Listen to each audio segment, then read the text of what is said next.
আজকের প্রথম খবরটা হলো বাংলাদেশে হিন্দু নির্যাতন প্রতিবাদে করিমগঞ্জে মশাল মিছিল।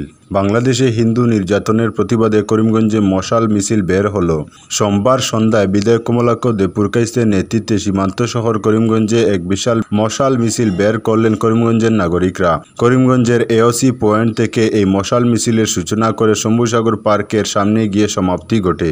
বিধায়ক কমলাক্ষ দেপুরকাইস্ত বলেন, বাংলাদেশের কোটা আন্দোলন থেকে হিন্দু নির্যাতন, বাড়িঘর ভাঙচুর এ কেমন ঘটনা?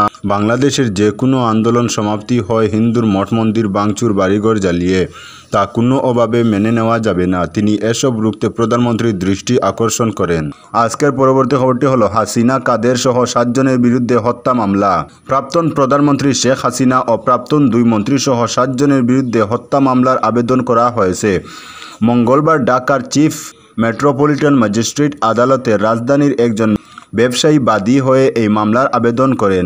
মেট্রোপলিটন ম্যাজিস্ট্রেট আদালতে আবেদনের উপর শুনানি চলছে। আদালত সূত্রে জানা গেছে, প্রাক্তন প্রধানমন্ত্রী ছাড়াও প্রাক্তন সেতুমন্ত্রী ও আওয়ামী লীগের সাধারণ সম্পাদক ওবায়দুল কাদের, সাবেক স্বরাষ্ট্রমন্ত্রী আসাদুজ্জামান খান কামাল, সাবেক পুলিশের মহাপরিদর্শক আব্দুল আল মামুন, যুগ্ম কমিশনার বিপ্লব কুমার সরকার, প্রাক্তন ডিবি প্রধান হারুনুর রশিদ ও ডিএমপি কমিশনার হাবিবুর রহমানকে আসামি করা হয়েছে। এছাড়া পুলিশ কর্মকর্তা বা পুলিশের সদস্য ও তৎকালীন সরকারি উদ্বর্তন কর্মকর্তাদের অজ্ঞাতনামা হিসাবে মামলায় আসামি করা হয়েছে। মামলার বাদী হয়েছে আদাবর এলাকার বাসিন্দা ব্যবসায়ী SM আমির হামজা শাতিল। তিনি একজন সচেতন নাগরিক হিসাবে একজন নিরীহ নাগরিক হত্যার বিচার চেয়ে এই মামলা করেছেন। আজকের পরবর্তী খবরটি হলো ধর্মীয় প্রতিষ্ঠানে হামলার খবর দিতে হটলাইন চালু। ধর্মীয় প্রতিষ্ঠানে হামলার বিষয়ে যে কোনো তথ্য নির্দিষ্ট হটলাইন নাম্বার 017668433809 এ জানানো যাবে। ধর্মীয় প্রতিষ্ঠানে নিরাপত্তা নিশ্চিত করতে হটলাইন নাম্বার চালু করেছে ধর্ম সমন্বয়ক মন্ত্রণালয়।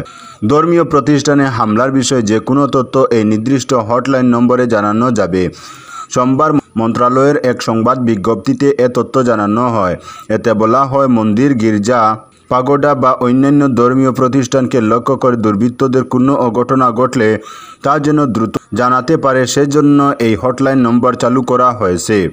ধর্ম মন্ত্রণালয় জনগণকে তাৎক্ষণিক সহায়তার জন্য এই নম্বরটি ব্যবহার করতে উৎসাহিত করেছে।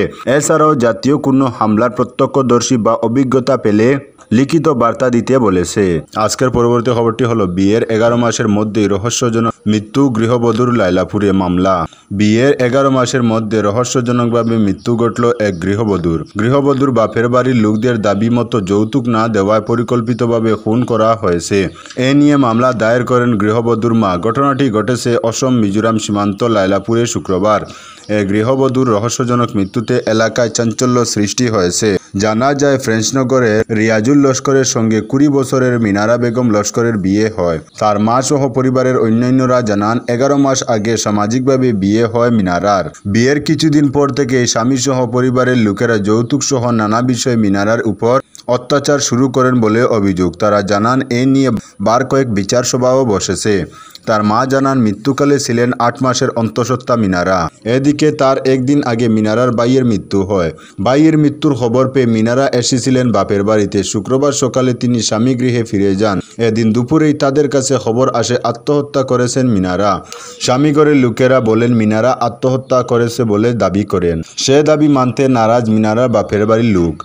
মিনারাকে হত্যা করা হয়েছে বলে অভিযোগ এনে স্বামী সহ 6 জনের বিরুদ্ধে লাইলাপুর পুলিশ ফাঁড়িতে মামলা দায়ের করেন মিনারার মা মমতা বেগম। পুলিশ মামলা নথিভুক্ত করে তদন্ত শুরু করেছে। আজকের পরবর্তী খবরটি হলো চিকিৎসক হত্যাকাণ্ড প্রতিবাদী মিছিল শিলচর মেডিকেল কলেজে। আরজি কর মেডিকেল কলেজের কর্তব্যরত মহিলা চিকিৎসক হত্যাকাণ্ডের বিরুদ্ধে দেশজুড়ে প্রতিবাদের ঢেউ। শিলচরেও উপযুক্ত বিচার চেয়ে মোমবাতি মিছিল বের করলেন শিলচর মেডিকেল কলেজের চিকিৎসকরা। সোমবার সন্ধ্যায় চিকিৎসকরা হাতে মোমবাতি নিয়ে হাসপাতাল চত্বরে এক বিরাট প্রতিবাদী মিছিল বের করেন। নৃশংস হত্যাকাণ্ডের শিকার হওয়া মহিলা চিকিৎসকের উপযুক্ত বিচার সহ সমগ্র দেশের চিকিৎসকদের নিরাপত্তার দাবি তুলেন শিলচর মেডিকেল কলেজ ও হাসপাতালের জুনিয়র ডিরেক্টরস অ্যাসোসিয়েশন। প্রতিবাদী চিকিৎসকরা তীব্র ভাষায় ঘটনাটির ধিক্কার ও নিন্দা জানান। মোমবাতি মিছিলে সামিল হওয়া চিকিৎসকরা হত্যাকাণ্ডের আমরা ন্যায় বিচার চাই, আমাদের নিরাপত্তা সুনিশ্চিত করুন, না হলে এই আগুন জ্বলবে প্রভৃতি স্লোগান দিয়ে আকাশ বাতাস কাঁপিয়ে তুলেন। আজকের পরবর্তী খবরটি হলো পাতারকান্দিতে ম্যারাথন দৌড় প্রতিযোগিতা। দেশের ৭৮তম স্বাধীনতা দিবস উপলক্ষে বিভিন্ন কার্যসূচি হাতে নিয়েছে পাতারকান্দি সার্কেল প্রশাসন। এরই অঙ্গ হিসেবে মঙ্গলবার সকালে এক ম্যারাথন দৌড় প্রতিযোগিতা অনুষ্ঠিত হয় পাতারকান্দি মুন্ডমালা বাইপাস সড়কে। প্রতিযোগিতায় পাতারকান্দির অসংখ্য যুবক যুবতী অংশগ্রহণ করেন। তো বন্ধুরা, আজকের জন্য এতটুকু। পরবর্তী কোনো নতুন ভিডিওতে দেখা হবে, তখন অবধি ধন্যবাদ।